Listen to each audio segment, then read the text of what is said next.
On Wednesday, the 3rd of July, Russian President Vladimir Putin signed a bill that formally withdrew Russia from 1987 Intermediate-Range Nuclear Forces Treaty with the United States.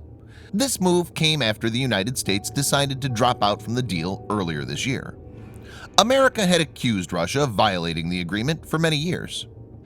In February, U.S. President Donald Trump had declared his intention and had stated that America will move out of the deal unless Russia started to comply with the provisions of the treaty. At that time, Russia had indicated that it will also withdraw. Moscow has now gone ahead and done what it had stated. This situation can lead to another arms race. In this video, Defense Updates analyzes the situation as Russia follows America to withdraw from INF Treaty. Let's get started. This video is sponsored by War Thunder. If you are, like us, fascinated by military vehicles and technology, I recommend you give War Thunder a try. It's a military vehicle combat game which you can download and play for free on PC, PlayStation 4, and Xbox One with cross-platform support. It has a huge variety of more than 1,200 playable aircraft, tanks, helicopters, and ships from the 1930s to the 1990s, which you can take to battle on land, in the air, and at sea on more than 80 theaters of war. War Thunder's been kind enough to offer all Defense Updates viewers a special bonus, which will grant you a free premium tank or aircraft and 3 days of premium account time for registering using our link in the description below. So take the plunge and join more than 20 million players from around the world.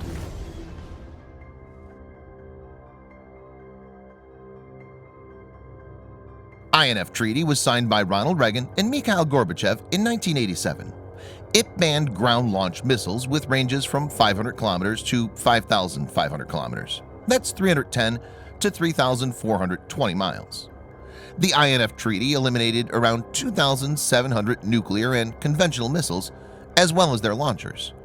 This was achieved by May 1991. This included short-range missiles with 310 to 620 miles, that's 500 to 1,000-kilometer range, and intermediate-range missile with 620 to 3,420 miles, that's 1,000 to 5,500-kilometer range. The treaty had provisions for 10 years of on-site inspections. INF Treaty went a long way in ending the serious standoff between U.S. Pershing and cruise missiles and Soviet SS-20 missiles in Europe. It should be noted that the treaty does not cover sea-launched missiles.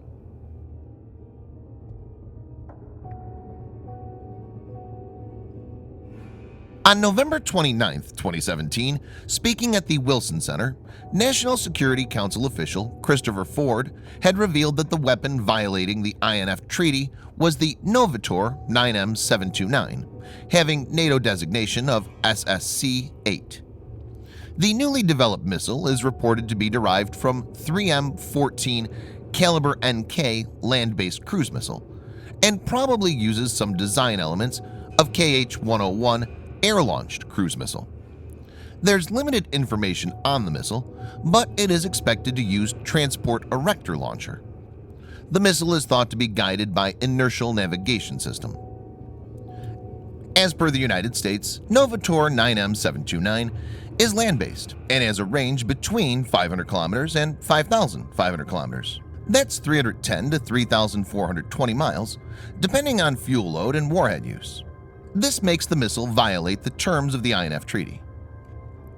The 9M729 is capable of hitting targets throughout Western Europe with tactical nuclear warheads in the event of a conflict. In December 2017, the U.S. government had sanctioned a number of companies involved in the production of the 9M729, including lead contractor Novator. In February 2018, the Pentagon came to the conclusion that Russia was actively violating the terms of the agreements. In October last year, President Trump claimed the agreement did little more than interfere with U.S. military development.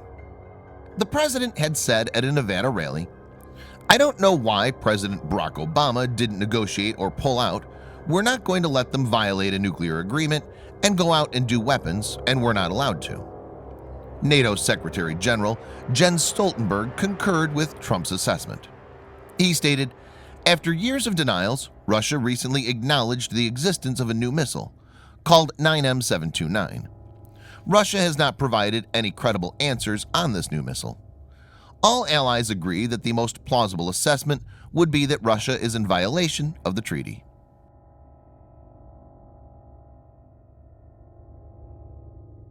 The INF Treaty already had much opposition in America's power circle. This is not only because of the Russian aspect, but also due to the Chinese factor. Harry Harris, the former commander of U.S. Pacific Command, who's now ambassador to South Korea, is one of them. In testimony submitted to Congress last year, Harris pointed to several important aspects. He noted that China is not a signatory of any treaty like this and used it to develop a large arsenal of missiles. As per him, the Chinese rocket forces has more than 2,000 ballistic and cruise missiles, almost 95% of which would violate the INF Treaty if China was a signatory. He said, over the past 2 decades, China has developed numerous ground and air-launched missile systems that far outrange U.S. systems. They've done that at a fraction of the cost of some of our more expensive systems. Constrained in part by our adherence to the INF Treaty, the U.S. has fallen behind in our ability to match the long-range fires capability of the new era.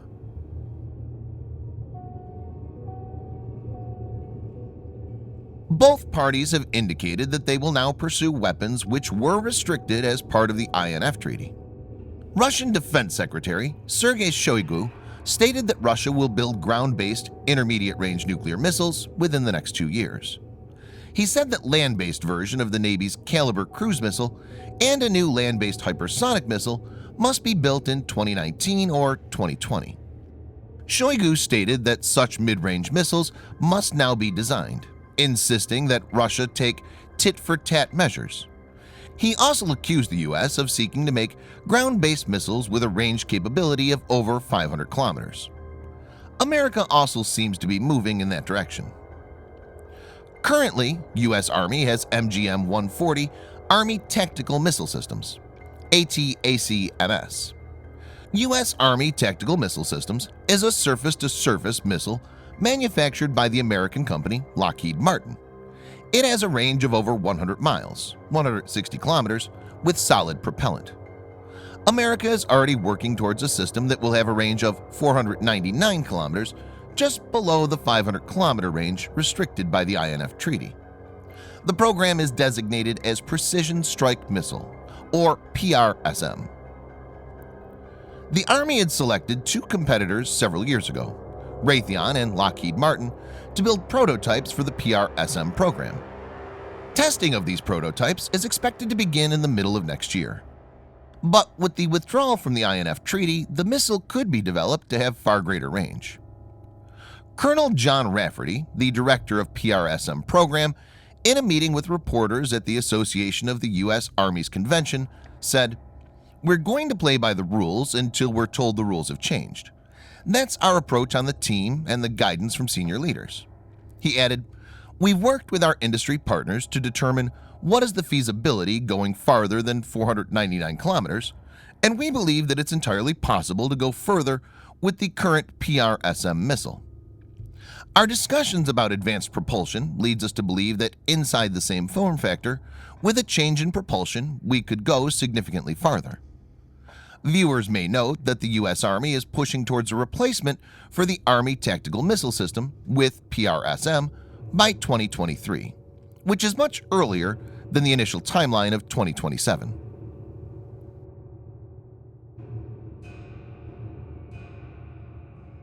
The dilution of the INF Treaty has far-reaching consequences. Both the countries could field a range of short and intermediate-range missiles in the coming days.